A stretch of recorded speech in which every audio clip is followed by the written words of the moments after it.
La pelouse du stade Louis II. Regardez, on va la vivre, hein, cette entrée, comme si vous étiez un joueur niçois ou un joueur monégasque sur cette pelouse de Louis II. Le derby de la Côte d'Azur, donc entre Monaco et Nice. Franck, la composition de cette équipe niçoise, donc avec le retour de Samy Traoré. Oui, le retour de Samy Traoré, une composition qui change par rapport à ces trois dernières compositions de la part de Nice. On revient à une défense à 3 avec Cobos en tant que libéraux, Traoré qui sera chargé d'aller tranquille, des deux entraîneurs, Didier Deschamps et Gernot Rohr.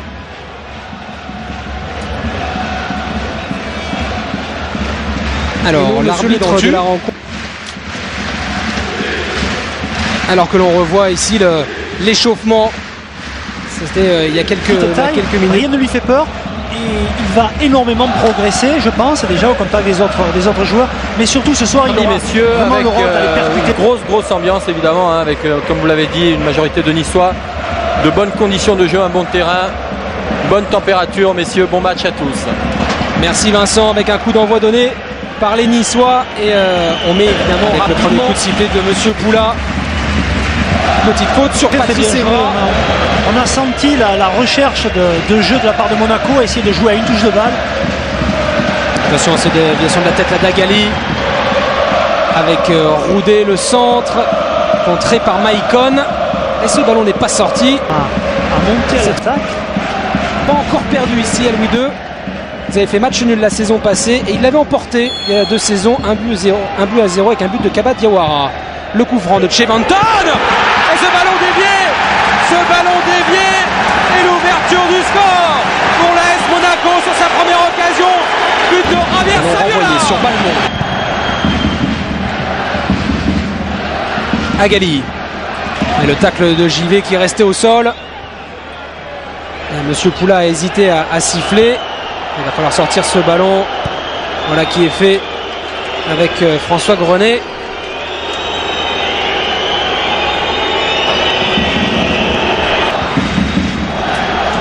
Alors on va revoir exactement ce qui s'est passé. Oui, c'est. Je pense qu'il y en a un qui vient chercher la balle au milieu. Les deux autres partent en profondeur. Donc ça déboussole un petit peu. C'est bien fait là pour Evra avec Saviola. Saviola toujours. Saviola qui va contourner peut-être la défense. Saviola avec Adebayor et le deuxième but monégasque signé Emmanuel Adebayor avec un excellent travail au départ de Javier Saviola. On vous l'a dit, l'entente Saviola-Adebayor s'améliore de jour en jour. En voilà la preuve. 2-0 pour Monaco. Et quel beau but, Thomas. Mission notamment du milieu de terrain vers les attaquants. Et ça c'est difficile. Et je suppose que les duels également sont forts. Et les chants que vous entendez, ce sont les chants des supporters niçois.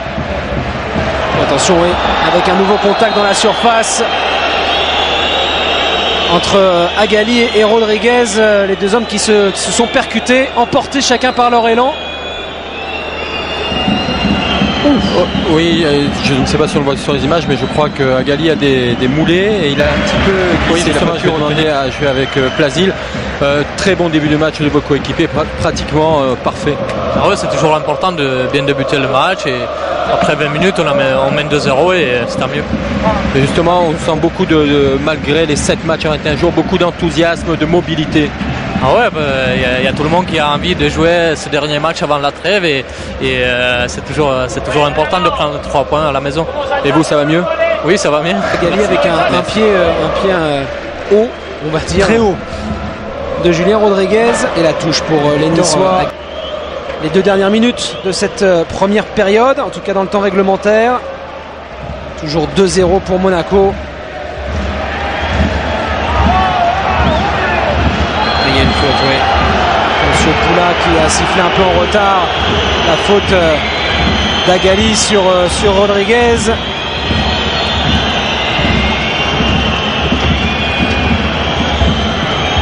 José Cobos, en tant que capitaine de l'OGC Nice, est monté pour avoir des explications avec Monsieur Poula. Mais Victor Agali va être averti. Malgré les protestations de José Cobos, voilà l'avertissement pour Victor Agali.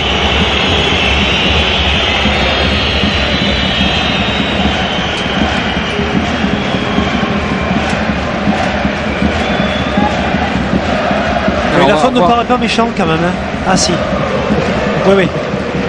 On le voit mieux sur ce ralenti là, oui. Oui, tout à fait. Avec coup sur le mollet, sur Schillaci.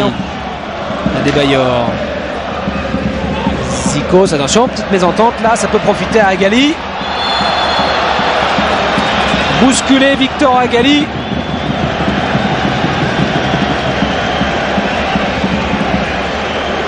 Légèrement.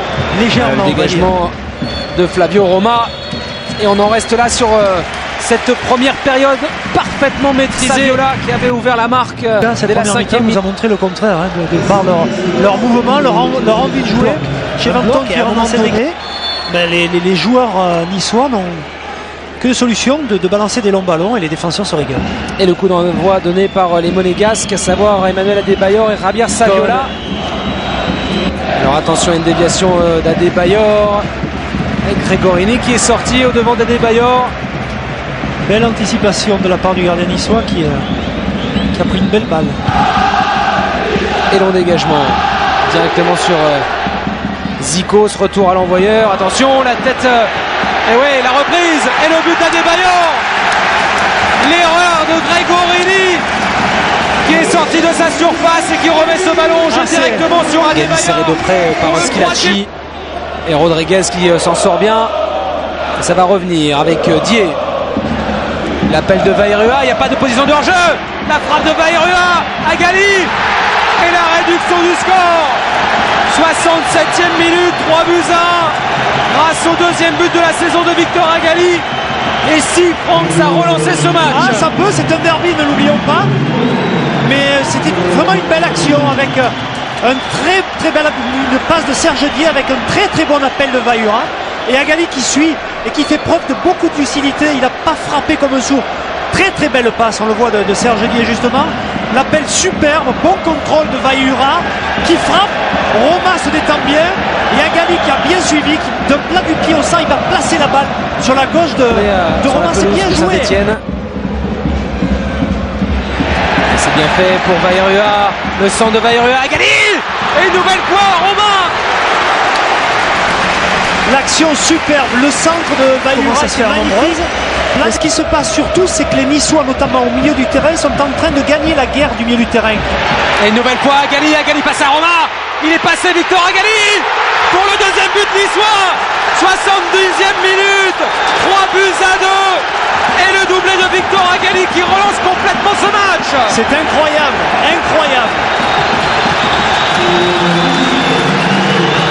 Petit hors-jeu. On verra pas sur ce plan-là, mais encore quelle belle balle de Serge Dié. Il fixe bien le gardien. Cadrage débordement, dirait au rugby, et d'un plat du pied, il marque dans le but vide. Et pour une fois, Romain un peu court face à Victor Agali. Mais c'est vrai que sur ce coup-là, on a vu Niçois, vous les entendez, qui pousse. Yann Koskas, Agali. La frappe d'Agali. Et le troisième but. L'égalisation de Victor Agali. Le coup du chapeau. Et quel retournement de situation hallucinant.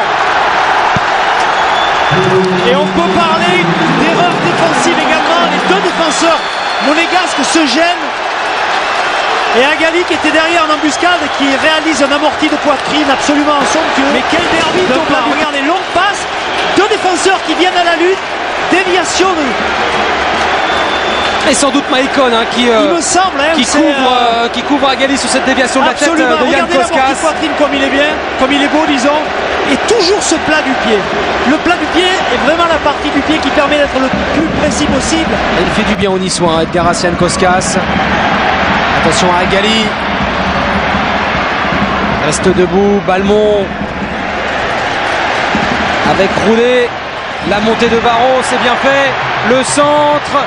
Agali qui laisse passer. Et le but. Le but de Vairua. Le 4e but niçois. On va pas dire à la désespérée, mais c'est presque un tacle de défenseur. Il marque sur un tacle.